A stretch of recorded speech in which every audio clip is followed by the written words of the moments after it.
Hello students, good morning.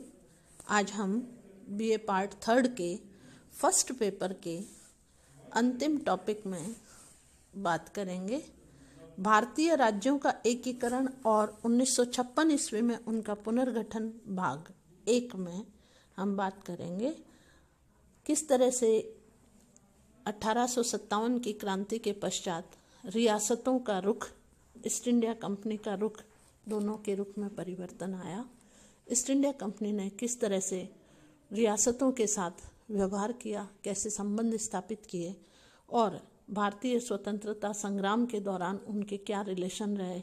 और इसके पश्चात उन रियासतों में कुछ रियासतें ऐसी थी कि स्वतंत्रता के पश्चात भी सम्मिलित संघ में नहीं होना चाहती थी, तो एक तरफ भारत पाकिस्तान का विभाजन हो गया और दूसरी तरफ बची हुई शेष देशी रियासतों का पुनर्गठन करना, उनका संगठित करके एक भारतीय संघ बनाना भारतीय इतिहास की एक बहुत बड़ी समस्या थी।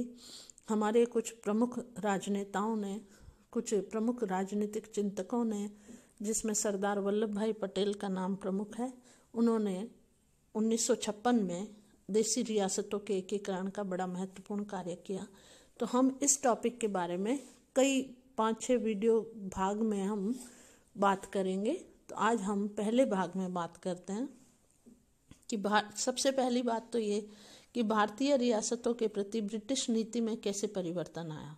तो 1857 ईस्वी में ब्रिटिश साम्राज्य के विरुद्ध भारत का प्रथम स्वाधीनता संग्राम हुआ।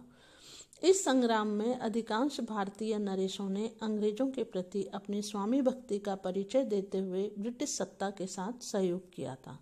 परिणाम स्वरूप 1857 ईस्वी की क्रांति के पश्चात भारतीय राज्यों के प्रति ब्रिटिश नीति में परिवर्तन आया और महारानी विक्टोरिया की औपचारिक घोषणा में यह स्पष्ट कर दिया गया था कि भविष्य में देशी राज्यों का ब्रिटिश साम्राज्य में विलय नहीं किया जाएगा। इस प्रकार 1947 ईस्वी तक भारत में ब्रिटिश प्रांतों का प्रशासन अलग चलता रहा और देशी रियासतों का प्रशासन भी अलग अलग चलता रहा। ब्रिटिश प्रांतों और देशी रियासतों के प्रशासन में कोई एक रूपता नहीं थी। जिस समय भारत में राष्ट्रीय आंदोलन जोर पकड़ता जा रहा था, हम अब दूसरे पॉइंट की बात करें, भारतीय राष्ट्रीय आंदोलन और ब्रिटिश सरकार की नीति। तो जिस समय भारत में राष्ट्रीय आंदोलन जोर पकड़ता जा रहा था, तब ब्रिटिश सरकार ने अपनी पूर्व प्रचलित फूट डालो और राज्य करो की नीति का पालन करते हुए भारतीय समस्या को सुलझाने के प्रयत्न प्रारंभ कर दिए तथा लंदन में 3 गोलमेज सम्मेलनों का आयोजन किया। इन सम्मेलनों में पहली बार भारत की देशी रियासतों की भावी स्थिति पर विचार किया गया। इन गोलमेज सम्मेलनों में हुए विचार विमर्श के आधार पर ब्रिटिश सरकार ने भारत के भावी सुधारों के संबंध में एक श्वेत पत्र जारी किया था तथा ब्रिटेन की संयुक्त संसदीय समिति ने इस श्वेत पत्र पर विचार कर अपनी रिपोर्ट प्रस्तुत की। इस रिपोर्ट के आधार पर ब्रिटिश सरकार ने 1935 का अधिनियम पारित किया। इस अधिनियम में एक भारतीय संघ स्थापित करने की बात कही गई और इस भारतीय संघ में देशी रियासतों को भी सम्मिलित होने का अधिकार दिया गया।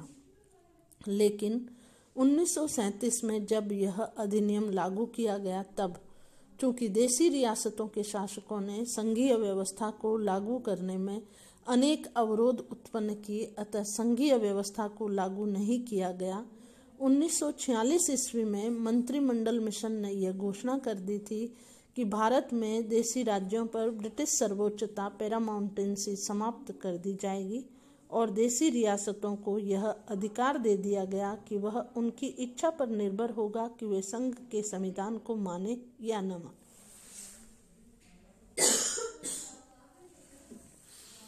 हम तीसरे पॉइंट में बात करें कि स्वतंत्रता के जो संग्राम हुआ उसकी समयावधि में ब्रिटिश नीति देशी रियासतों के प्रति कैसी रही।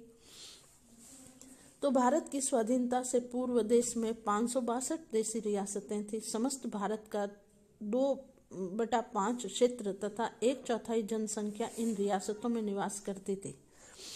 प्रशासन, क्षेत्रफल, जनसंख्या और वित्तीय संसाधनों की दृष्टि से इन राज्यों में भारी असमानता थी।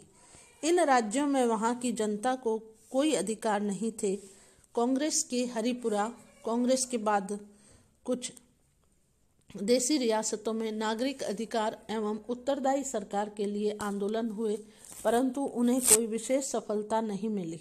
ब्रिटिश सरकार ने जब भारत की सत्ता भारतीयों को हस्तांतरित करने का निश्चय कर लिया, तब 4 अगस्त 1947 को ब्रिटिश संसद ने भारतीय स्वतंत्रता अधिनियम 1947 पारित किया। इस अधिनियम द्वारा देशी राज्यों पर ब्रिटिश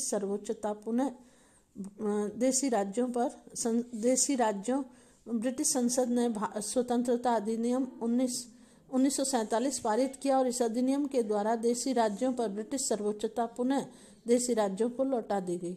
अर्थात देशी रियासतें पूर्ण स्वतंत्र हो जाएंगी और उनकी इच्छा पर निर्भर होगा कि वे चाहे तो पाकिस्तान में मिले या हिंदुस्तान में, अथवा वे चाहे तो स्वतंत्र भी रह सकते हैं। इस प्रकार अंग्रेज भारत से जाते जाते भारत की एकता को नष्ट कर गए।